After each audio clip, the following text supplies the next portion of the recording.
Hello, everyone, and welcome to Discover Rising Tides, how the outside makes the inside better. And I am here with Denise. Hey, Denise, how are you today? Hello, hello. I am good. It's sunny and warm, except I'm inside, so my feet are freezing. Welcome to air conditioning in Florida.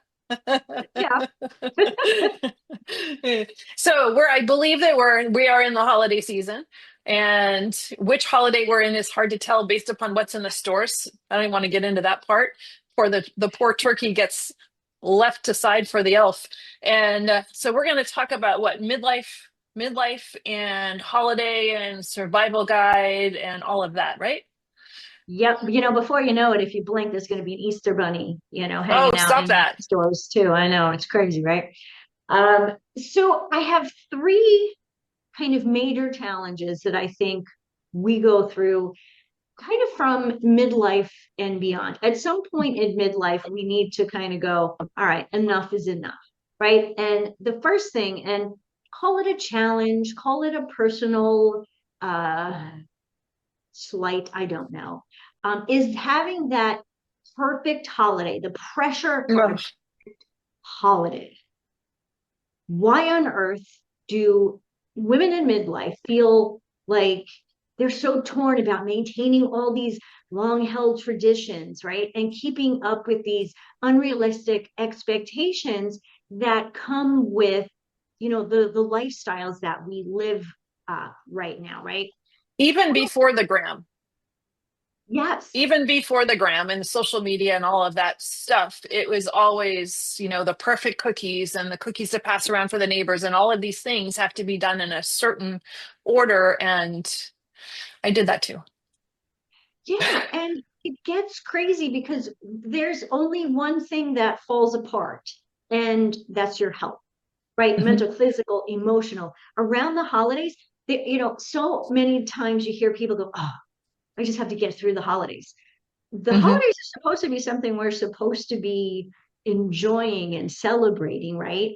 But instead, we're creating this picture perfect holiday that probably never actually happened. You probably Mhm. saw it once upon a time on a Hallmark program, right?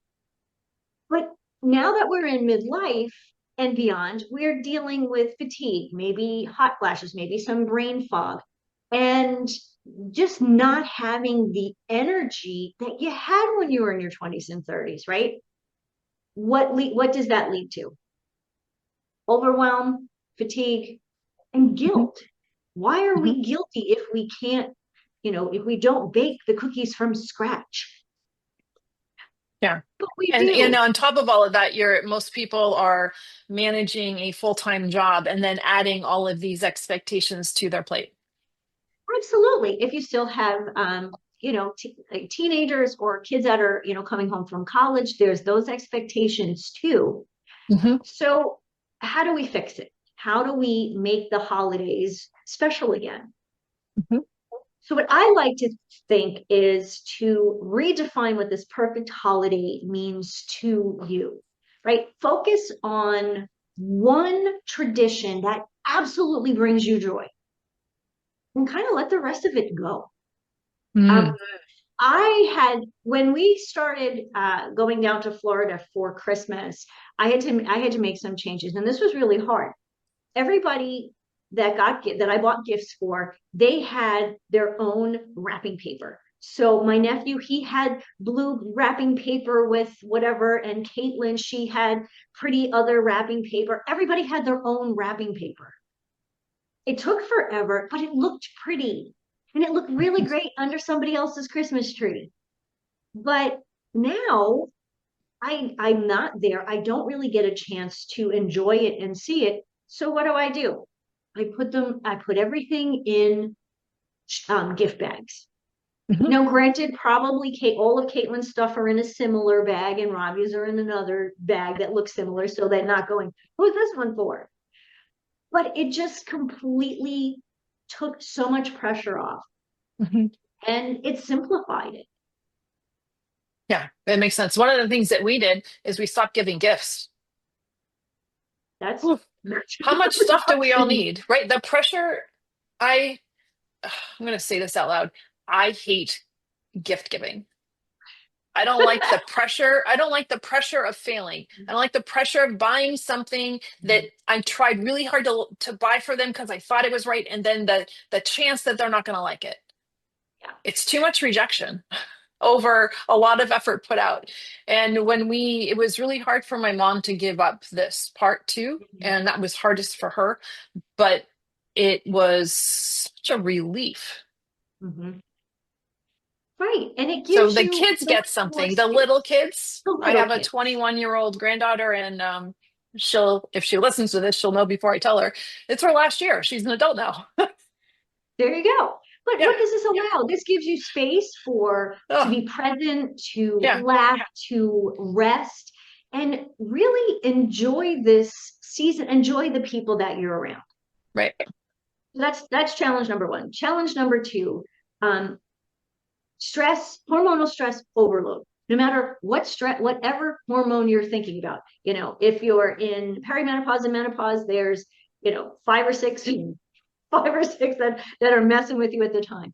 But even beyond, midlife and beyond, our cortisol levels, our melatonin levels, right? Holiday busyness Hmm. compounds our fatigue, the mood Hmm. swings, we're not interested in all of the hype anymore, sleeping struggles. And if you're in midlife, you're already struggling with those things anyway, Hmm. right? And then, of course, there's the social pressure. All of these things can spike your cortisol levels.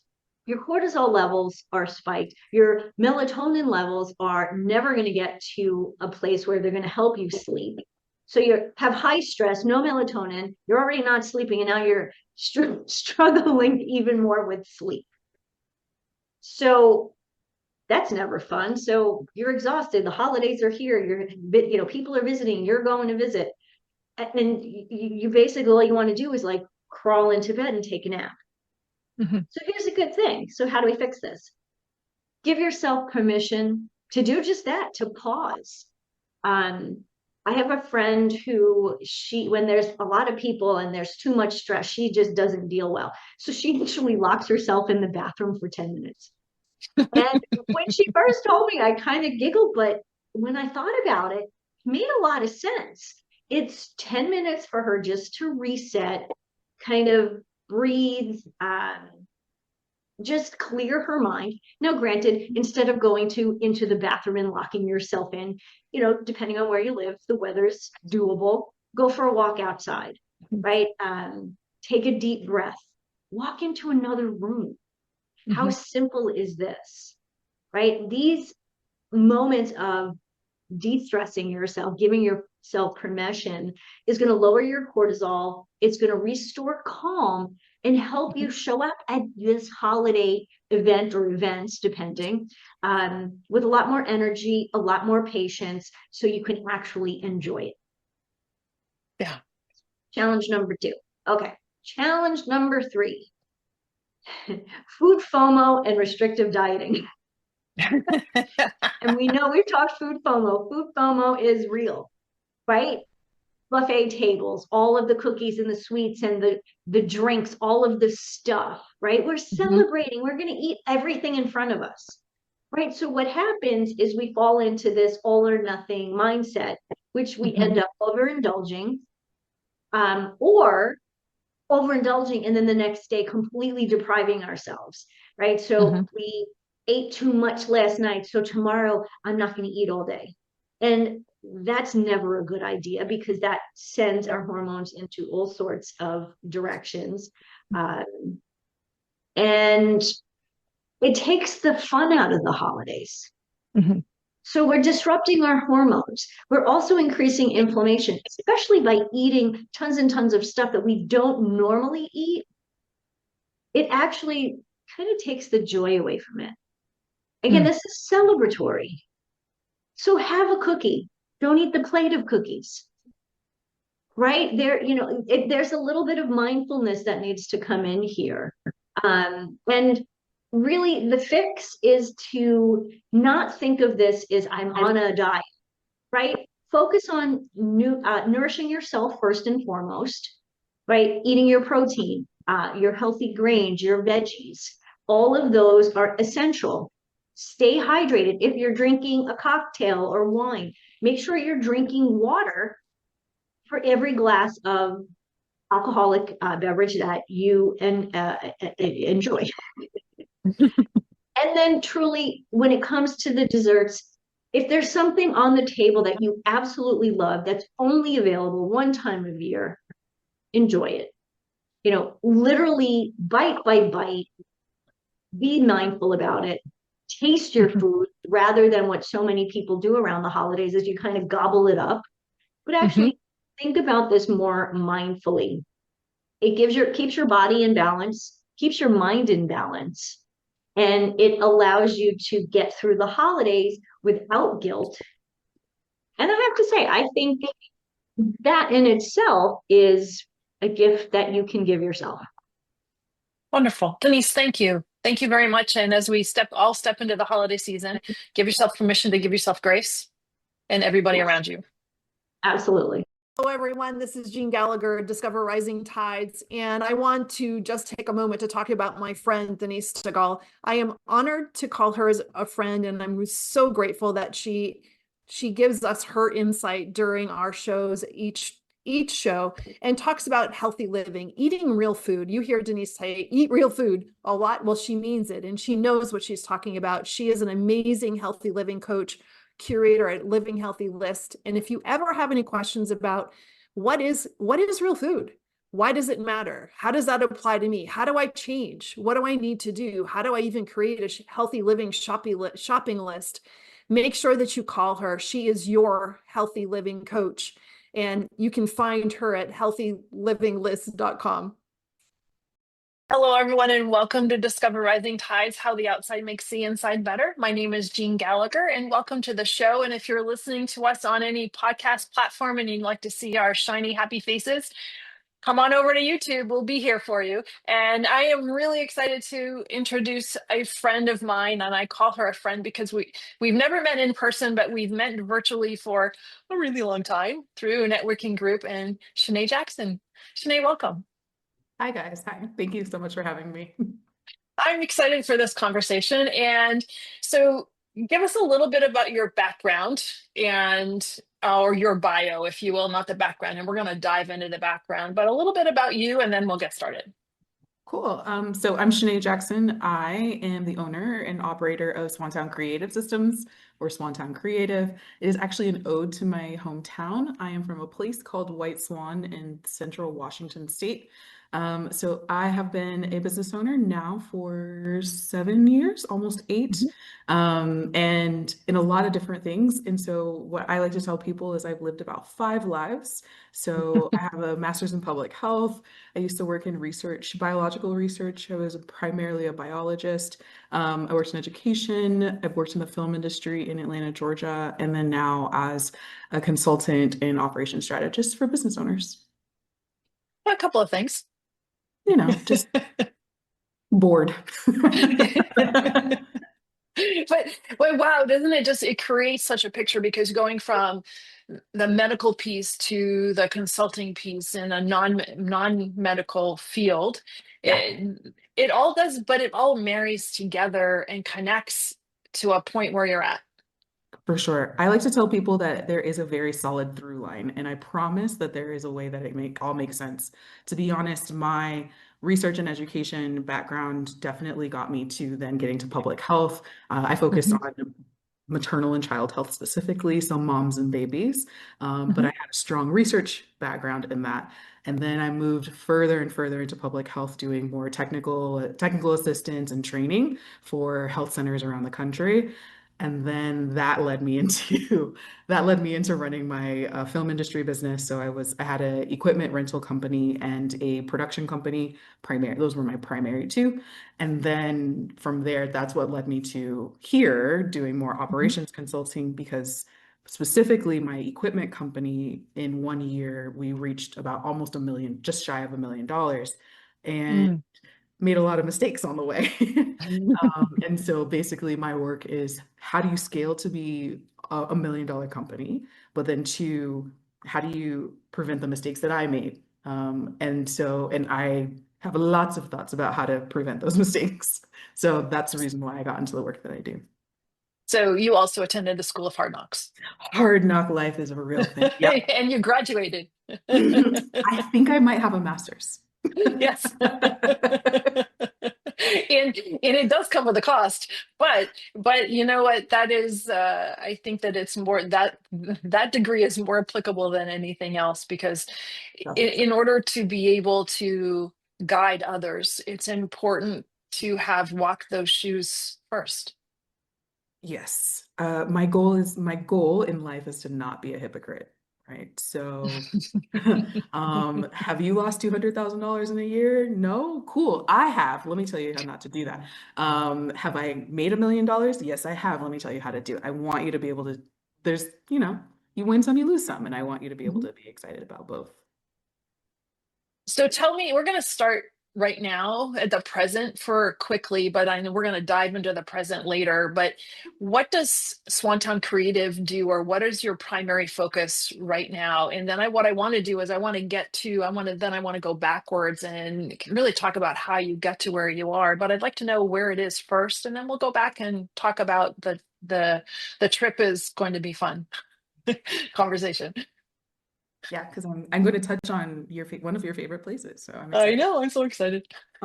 So I have so Swantown Creative, I think I'm like I mentioned before, is just an ode to my hometown. I'm from a very, very, very tiny place, and really what the focus is can we look at your business model? And I have a framework that I call the 3 Ps plus you.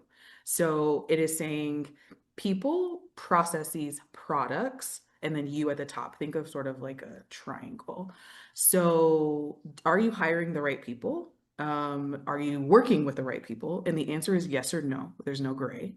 Are you pricing your products effectively? Do you have a client retention model or a client ascension model that makes sense over time? And then do you have the processes to support all of that work? And then you, the business owner, do you have leadership? Do you have a strong mindset? And then you as like yourself, right? So it's leadership, mindset, and self. When was the last time you took a weekend off? Do you hang out with friends? Have you seen your significant other? Do you hang out with your children or people you care about? So my thing is like, let's look at the 3 Ps and you and what do we need to do to modify those? Not necessarily, we don't need to throw the baby out with the bathwater. You probably have some great things going on, but the idea being, what do we need to modify and change so you can scale if you want to, or grow if you want to? Or if it's really more along the lines of like, I want to make my life a little more easeful, but this business is not fitting me and my leadership style. And so that's what's really important is one of my biggest learnings from my days as both in the corporate world, but also running my own businesses was that I had businesses that didn't fit me and the way that I like to work, right? Constantly being called, constantly like I prefer to have Sundays off.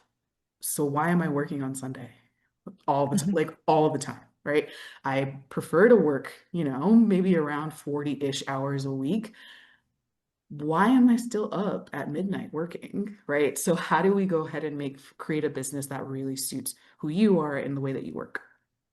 I think that that's so important because, and it took me a really long time to get to that point as well. Because, as a financial advisor, I feel like I have to hit a certain mold, and I am really, I don't conform well. I guess is a good way to put it. I don't really conform at all, really, kind of. And it took me, in this 20-year journey, I was like 5 or 6 years, 7 years in, and I'm like, this isn't working for me. I don't want a fancy office. I don't want a fancy desk. I don't want a shirt and tie, suit thing. I gave that up a long time ago, and I don't want to be in a high sales place. And I had to really look at, what do I want out of this business? What do I want out of this business? And what do I want to be able to give in this business? And that led me to figure out how to show up authentically and provide what I want to provide and not listen to the noise of what other people are doing. You have to go through that process of, it's funny, I tell clients a lot, you tell me what you don't want first. If you tell me what you don't want, then you're going to be able to figure out what you do want. So it's okay to say no or no, thank you. And in a sales environment, you don't want people to say no because then they'll never say yes. But I want you to say no because, and then conversation afterwards, because we're both going to learn something. And I had to figure, if you're in your own business, you have to figure this piece out. And sometimes the only way to figure that out is the school of hard knocks, or have somebody like you that comes in with experience and say, hold on, here's what I see, because you're coming as an impartial observer. And that third party role brings such a freshness, and you're actually putting the owner first in a way that's going to create a better environment for everyone that's working with the company. I don't think I've actually really said this to a client ever, but I guess in my head, I'm really, I'm responding to what my mother used to say to me was when I was like, when you're like really overwhelmed and you're like doing too much, probably, I would call my mom on the like freak out and be like, and my mom and were really close. Um, and she would be like, Nay, it sounds like you're out of balance. Mm. Hey, you're out of balance. And so what do you need? And so like while my mom couldn't like she couldn't identify with like what I was talking about, right? Like not necessarily Mhm. like I was talking about things that were completely outside of her zone of genius, out of like what her experiences were. However, she could hear like, does this make sense? Are you sleeping? Are you eating? Do you like what you're doing? Like, are you breathing? Are you breathing? Right? Like, Yeah. and so like when I'm working with the business owners that I work with, like the question is like, are you in balance? Right? Like, yeah, there's seasons where like maybe you're a tax preparer where like yeah, Mhm. January through April like you might hate your life a little bit, but is there a Mhm. way for us to like create balance inside of your busy times? And then when Mhm. you're not so busy, is there a way for us to readjust what balance looks like? And I am completely anti hustle culture, and Kool-Aid is not my favorite. So um yeah, I'm with you there. Yeah, in learning how to create the appropriate borders. Guardrails. And yeah, exactly. And knowing what that is. And I think it's genius that you're bringing that insight to companies, because it's so needed, especially for, it costs so much money to hire and develop somebody, and that the cost of retention is makes so much more sense to spend money and you spend less money retaining employees than you will rehiring people that would have, that replacing somebody that would have been perfect for the job if there was a better environment. Yeah, and I mean, and the reality is too is, I mean, you can kind of say the same thing for the clients you work with, right? Mhm. I have a talk that I called cheaper to keeper as being very cheeky. But realities are it's cheaper to keep your employees if they're Mhm. performing well, it's cheaper to keep them. But it's also cheaper to keep the clients that you have. So how are you delivering? And like, Mhm. are you doing it in a way that makes sense and that they can be excited about you, about whatever your next thing is? So for me, I just come at it as like we can retain everybody, but there are standards and that there's standards that have to be Mhm. met, right? And so you Right. can't just keep people just because you love them. You can do that too, but you waste a lot of money. Yeah, exactly. And so you're setting those new standards for not just for yourself, but for others, in order to lift the company to the next level of whatever that is. Whatever that is. And so when you're talking with somebody, do they often know what that is? Nope, not a clue. Which is, well, that's kind of the beauty of it, right? Yeah. Because I like to say that I solve the problem of being frustrated and overwhelmed. Why are you frustrated? I don't know. There's this, and this, right? Like the number of things that, like the big list that people come to me with and say, like, I'm frustrated about. I'm tired. I was up until 4 a.m. I was writing. I was monitoring this person's whatever. I was doing that. I was there, the janitor and the CEO, right? And everybody in between. which is fine because we've all done it, right? Like Mhm. I'm never gonna cast the first. I do my best not to throw that first stone, but the reality is like, but there comes a point where that is actually detrimental to wherever you're trying to go next, right? Mhm. So you being the janitor and the CEO and everybody in between, and managing and perhaps even micromanaging everybody in between, Mhm. you may as well just do it all yourself, right? And so we do get really tired. We do get really frustrated. There are opportunities that we can find. And so usually when I work with a client, we have like a we're solving a primary problem. So one of my clients came to me and she's like, I would like to launch she was launching a very large course. And my question was to her, I was like, because I'm not a course launcher. That's not what I do, right? I was like, okay, cool. So how are you going to sell it? Well, I'm just going to send it. I'm just going to launch it. That doesn't work in the age of internet that we're in. That doesn't really work. Mhm. I was like, that's not going to work. Okay, so you're just going to launch it. And then what's going to happen? Not really sure. And so I was like, okay, cool. So my zone of genius is like, let's figure out how to solve the problem. Okay, so you have an email list. That's amazing. Let's use that. Oh, you want to figure out how to launch the course? Okay, let's talk to people who actually launch courses for a living, because it's not me. Mhm. I will never, I'm a Jill of all trades. I know how to do quite a lot of a little bit of things, but I will also let the experts do the expert things. And so I was like, cool, let's go and find somebody who are experts in course launching. Okay, cool. Mhm. So we did that. Then it was like, okay, so do we need to find a PR person to help you with like podcast tour, like PR work, maybe even like, some news releases? Like, what do we need to do? Okay, yeah. So I'll be the first hire, but I'm not your last Mhm. hire. So Mhm. that's important for people to know is like, because I'm going to stay in my lane. I'm very good at strategy. I'm very good at operations. I'm very good at systematizing. We can talk about a lot of stuff, but my goal is, and something that most of my business owners that I work with, they abdicate power to whomever Mhm. they're hiring. Mhm. And so for us, the goal is we need to understand where you're trying to go. And then from there, we can hire somebody and give them like, this is where I'm trying to head. How can you help me get there? Not Mhm. just I need a PR, and then asking them to solve it for you.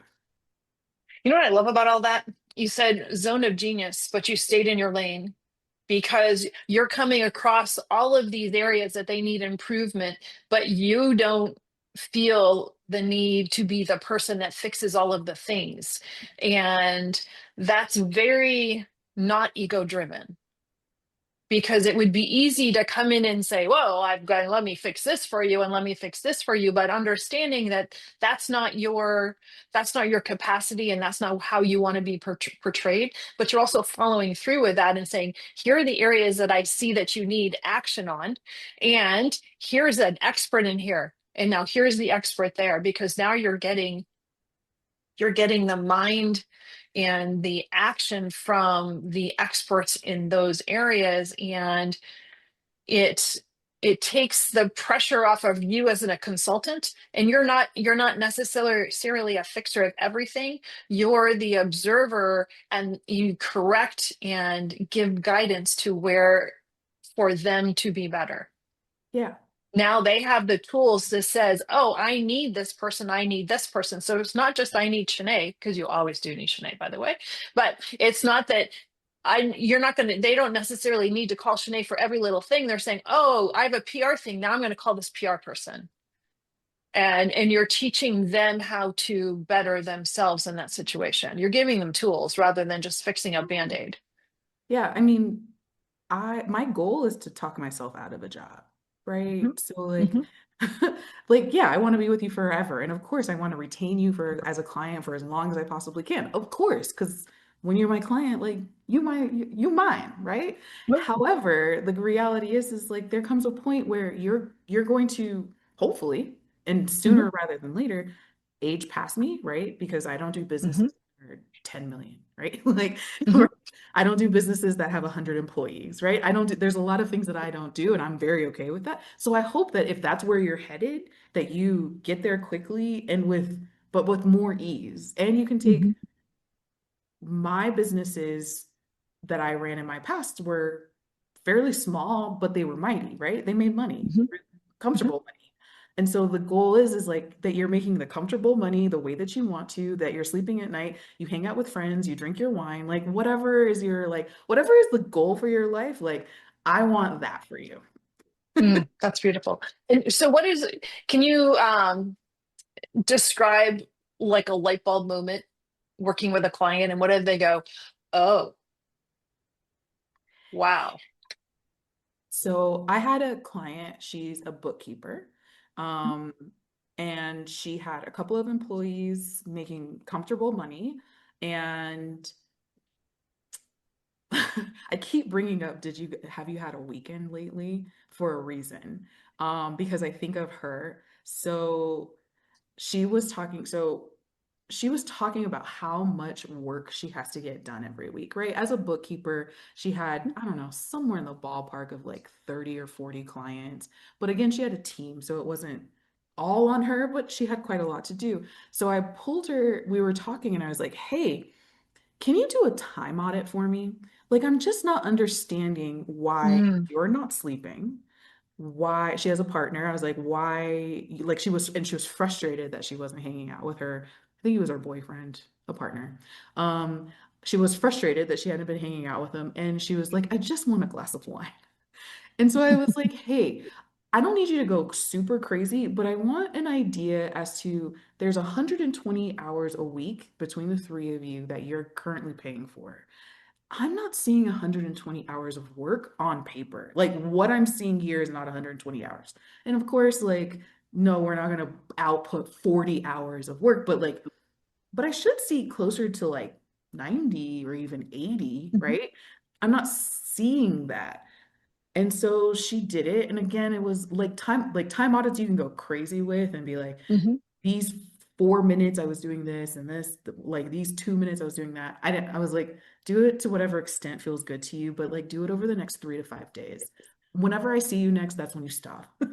And she's like, great. She sent it to me early, and I was like, sweetheart, um, which sounds really, that doesn't sound great, but I was like, sweetheart, you have a lot of time that you can either take more of this on and resituate, or you can pass off this work because you are doing entirely way too much. And so she was like, wait, you're seeing places where I can like drink wine on Saturday night? I was like, yes, yes. yes. And so for her, a lot of our work was actually her business was again, part of the reason why I have the three P's plus you and the people side of it is, Mhm, do you like your clients? Do you like who you work with? Yes or no? We culled half of her client list because she disliked about half of them. And mm, I never allow a gray area because of course, like sometimes they're cool, but if you roll your eyes, if you put the stink eye on, if you sigh, if whatever, right? Choose your favorite I don't like them thing you do. If that happens, then it means that you probably don't like them and you want a lot less of them. And so she had mhm, about half of them. So we raised her prices to rates that made sense. She was severely underpriced. But so adding in, like, so doubling down on the people that she liked in her client list, she didn't need to be so full, charging them rates that made sense, that were actually market rate, mhm. allowed her to actually have time with her partner to be able to drink wine on Saturdays. And Yeah. she didn't even want a full day of, like, she didn't even want like a full weekend. She was like, I Not a just, full bottle, just a glass. I just want a glass of wine on Saturday with my person. Let's do that. And I wonder, did she also find streamlining her client base? Did she also find some similarities among the clients that she liked so that she could direct You how could she double wanted down. her business to go forward? Yeah, for sure. Yeah. Mm, But again, it's brilliant. I'm not a marketer, right? Right. But like it was starting to become it's like there's It things painted that its own picture. yeah, it's glaringly obvious after a while, like, oh, so we're going to stay further away from, she likes to do work with nonprofits. We're going to stay away from nonprofits that have only been in business for this long, who might only have this size side of boards, right? Because they tend to not have the money necessary for her Mhm. to be able to pay her people the correct rate and pay herself the correct rate, right? Like, Right. so it became less of like, you're a bad person, or, like, I don't give to charity, but more along the lines of like, this is a very non-personal decision. It's a business Mhm. decision. Business decision. Right. Mhm. So, what brought you to be able to have this insight? What happened for you in your businesses, or what led you to say, this isn't working for me, I have to realign? When did that point happen? When you get kicked in the teeth a couple of times, The third time is the winner. yeah, the third time might be the winner. Or like, everybody has a plan until they get knocked in the face, right? Mike Tyson. Yeah. So yeah, to be honest, my last kick in the face was um wrapping up my $1 million year.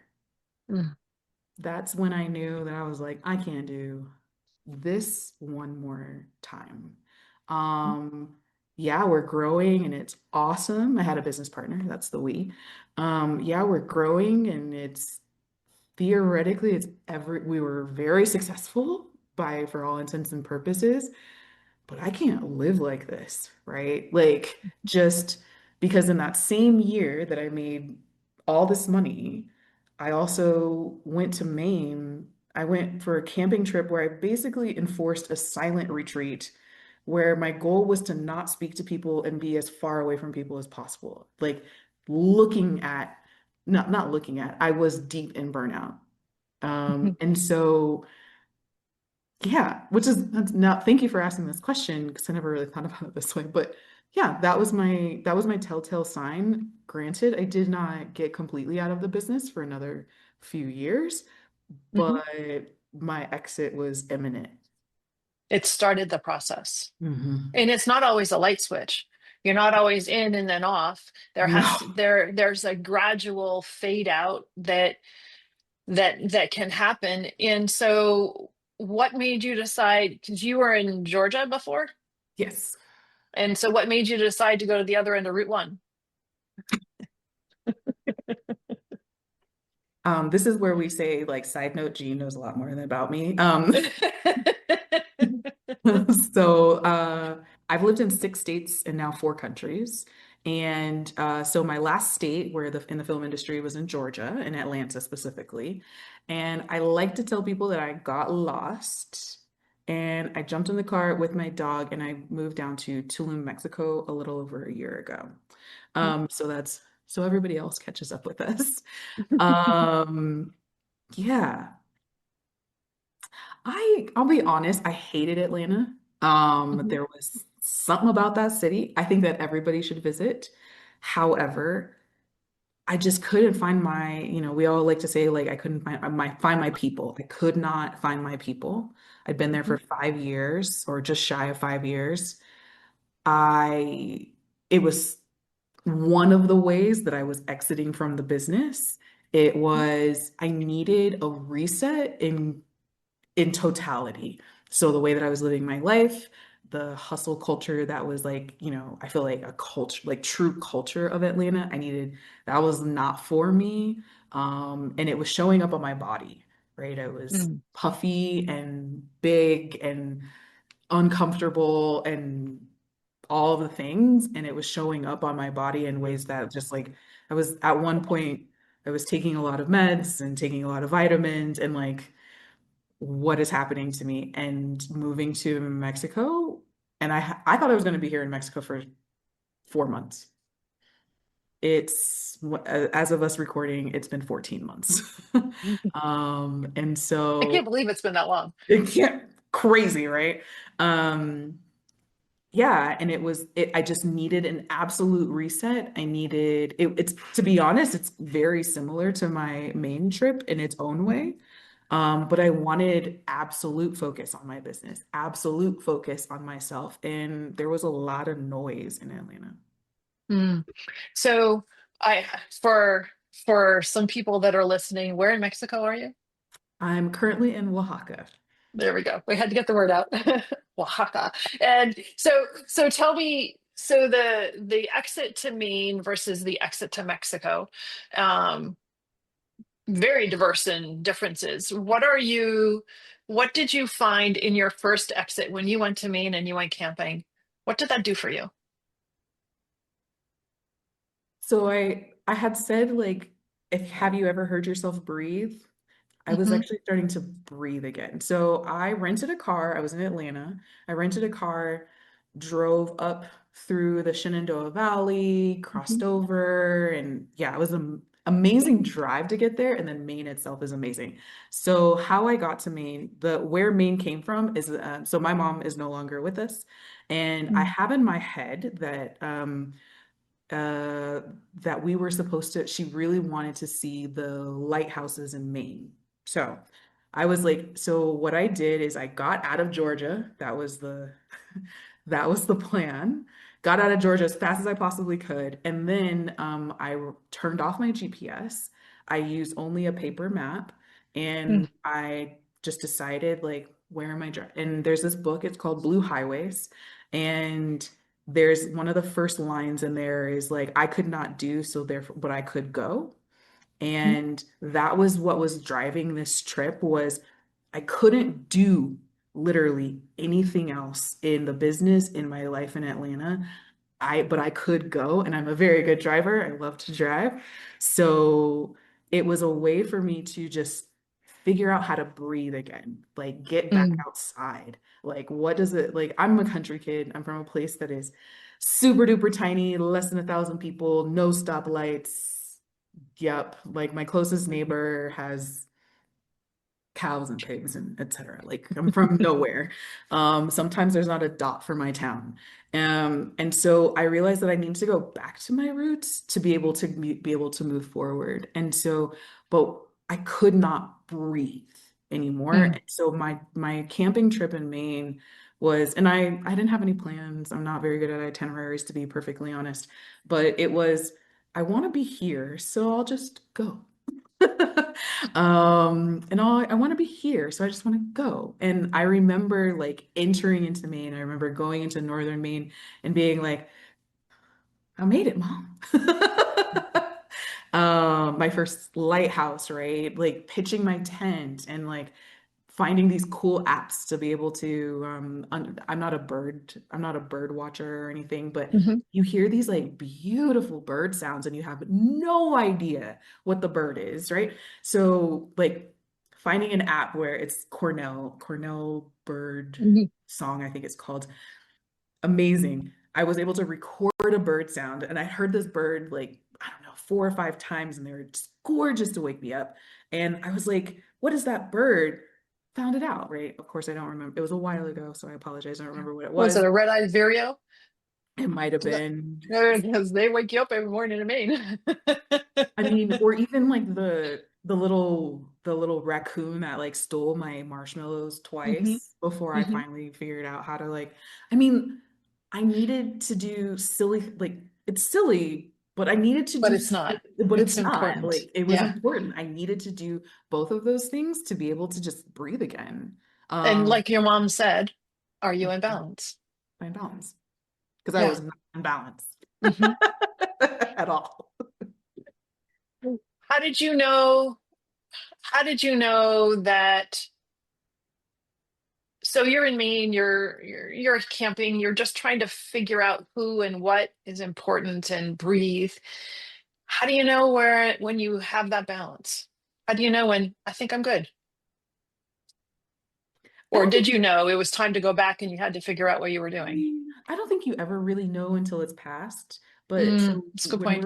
when we're recording now, so you know how Google Photos goes and says like, "Hey, do you remember this time 10 years Hmm. ago? Do you remember Hmm. this time, whatever?"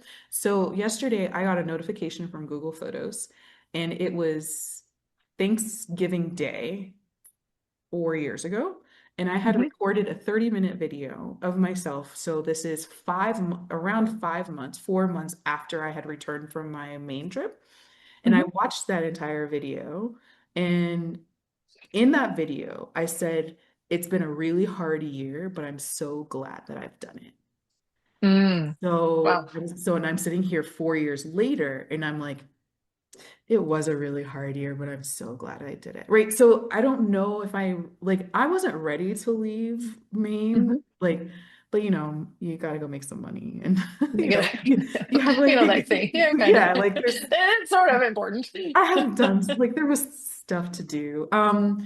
So I was sad to go, but on the other hand, 4 months later, Thanksgiving, I'm with my dog. This video is me with Mhm.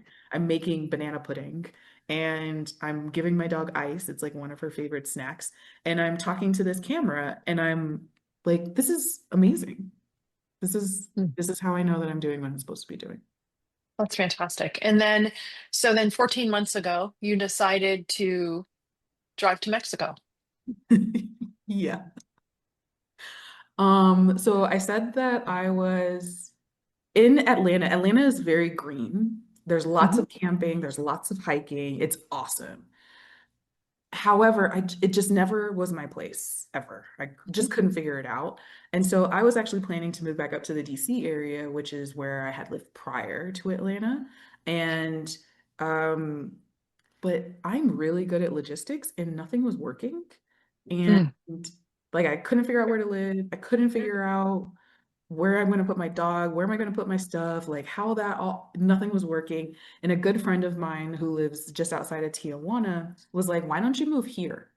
Because I was complaining. And I was like, so I didn't hear Tijuana, I heard Mexico. Um, and which is a good thing. And I thought about it for 3 weeks and I was like, maybe there's something there. Uh, Mhm. and this is prior to the election. This is prior to all of that. So it had nothing to do with that. There's a lot of people that have left in my circle who have left for mostly around politics. So this has nothing to Mhm. do with that. I do want to state that. And what was fascinating was I thought about it for 3 weeks and then I'm talking to the same friend and I was like, yeah, so I think I'm gonna go. Will you stay on the phone with me as I make my Airbnb reservation? And she's like, yep, right. And it was, to be honest, like I've lived in a lot of places and Mhm. probably too many, and I'm not military. And it's probably been the easiest move that I've ever made. Mm. And you can tell when things aren't forced. When you're trying to do something and it's like you're banging that square peg into the round hole piece and you're just trying to get it done and it's just not working, that's a huge message that this is not what should be happening right now. Exactly. And when you're doing something and there's just ease with everything, it's a great indication that you are heading in the same direction the universe is telling you to. And they're like, boy, did that take you a long time. And you did not hear all those messages. Girl, what were you doing? Right. Yeah. So how does this spot and it doesn't matter where the spot is, it just happens to be in Mexico. But did you find your people? I don't know. Mhm. But does it matter as much right now? Nope. Doesn't matter. But in Atlanta, it mattered. Yeah, because I was supposed to be making a life there, Right. whereas like the yeah, I was supposed to be making a life in Atlanta, which includes friends and family and Hmm. Hmm. whatever, and I Sure. just wasn't finding good solutions. Whereas in Mexico, even though I've been here for 14 months now, Still temporary. it's still temporary. So, Yeah. but on the other hand, I have found really, really, really good people, right? Like how I Mm. moved to this apartment, how I moved to my last apartment, like how I moved here. Like I was in Tulum, now I'm in Oaxaca, like how all of that all worked out, right? Like my car, like I've been running into really good people. And I don't feel like and there's not been a whole lot of, as you can probably tell, not a whole lot of effort. Um, so I don't know if I'm finding my people, but my people are finding me. Mm. I like that. I like that. And then this feeling of centered, what I'm also feeling of balance, and the word I'm hearing is centered. Yes. And that feeling of being centered, that's the word that's coming to me for you also. And that also shows itself in your business and the ability to become creative in your Swantown creative business, right? And it breeds out the where you need to be right now in order to fulfill wherever your business defines your three P's in a U. Exactly.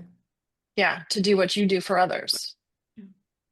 No extra Wow. words needed. You're awesome. Yep, exactly. Wow, that's fantastic. So what would you tell people? They don't need to move to Mexico or drive to Maine? I mean, if you like to drive, feel free. I think when I looked at my odometer when I went to Maine, I drove 5,400 miles that Mhm. month. I drove 3,600 miles to get to Tulum. You don't have Mhm. to do that. What I realized is it's figuring out what my routine actually is, my rest really is. Mhm. So I used to not sleep well. There was times when I'd sleep for 2 or 3 hours, and that was it. I am definitely a 7 to 8 hour girly, and I was getting 2 to 3. It was crazy. That's not. Mhm. Oof, Yeah. So I I'm can't even imagine. me neither. Now, like how did I do that? And why is probably a Mhm. better question. So what does rest look like? Right? And rest doesn't need to be sleep, but rest can be, I put up my feet today. Like that's all I'm doing, right? Like, or how do I wake up in the mornings? Like, yeah, Mhm. I'm one of those people. Yeah, I jump on my phone, but like, and maybe I even surf a little bit on my social medias or I'm a YouTube person, so spending a lot of time on YouTube. But like I love to drink tea. I drink a lot of tea. But like, so how do I drink tea? Exactly. Like, how do I drink tea during the day? Like, what does that mean to me? What am I symbolizing when I actually am drinking my tea? Actually, now I'm drinking iced tea, so it's a little warm, but same difference, right? Like, what about tea and like the routine of like making my cup? Am I like satisfying for myself? When I eat food, what am I eating and why am I eating it? And not Mhm. necessarily like, oh, because I'm hungry. Yes, you should do that. But like also like what feels good and what fills Mhm. me. And like, and granted, like I would love a good like McDonald's French fry because who doesn't love them? But also too, like I haven't had fast food in a really long time. And like, but Mhm. why was I doing that before? It was because I need to rush and hustle and be quick. But I don't need to do, but for what? Like Mhm. who am I pleasing? Yeah, figuring that out and having somebody like you to help people figure that out is really important. Who are your typical clients? Who should, well, no, don't answer that yet. Um, what would be some indicators that somebody should reach out to you? What type of business do you typically funnel towards if there is a typical business? And how do people get in touch with you? So I like to talk to people who have been kicked in the teeth, right? Mhm. And hopefully not as bad as hopefully not like full on burnout, had to run to the woods, had to run to Mexico, whatever. Hopefully not that version. But you're like, I'm stuck and I'm Mhm. frustrated, working too many Mhm. hours, too much time. Maybe even you don't like your business is starting to look that way. Um, those are the kind of feelings that people tend to have. I like to, so businesses that tend to like to work with me usually are in the finance vertical. So you might Mhm. be in the fractional space, like a CFO, you might be a bookkeeper or even an advisor.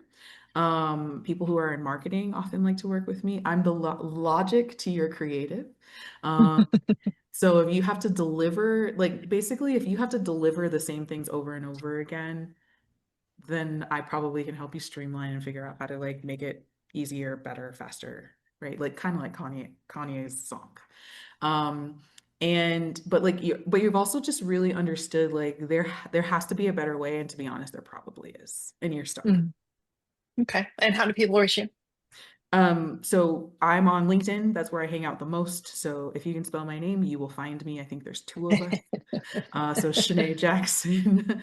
And then you can also go to swantowncreative.com and I hang out on my website. So, Awesome. Sinead, it's been so much fun. It's always fun to talk to you. it is And yeah, Thank so you. thank you so much for spending some time with us here. And I appreciate you. I appreciate you. Thanks, Gil.